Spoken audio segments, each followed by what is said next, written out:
من این موقع شب ماشین از کجا پیدا کنم؟ آها آنتن دارم، میتونم اسنپ بگیرم. بس اسنپ بگیرم.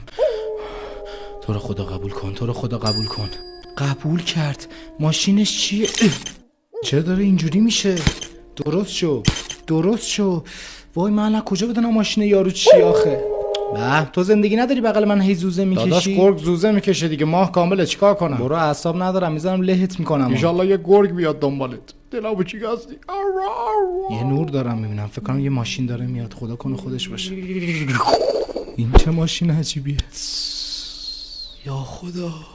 آقا مدل ماشینتون چیه؟ آخه ماشینتون خیلی عجیب و سیاهه. اسم ماشین یه چیز شخصیه. یعنی چی شخصیه؟ مگه شما اسنپ نیستی؟ اسنپ هم، ولی اسم ماشینم باید یه راز بمونه. من آدم رازداریم، فقط یه اسم بهم بگو. به ماشینم میگن بتموبیل. ماشین بتموبیل من نه بوق داره نه صندلی. ماشین بتموبیل من ارزون و بی معدلی.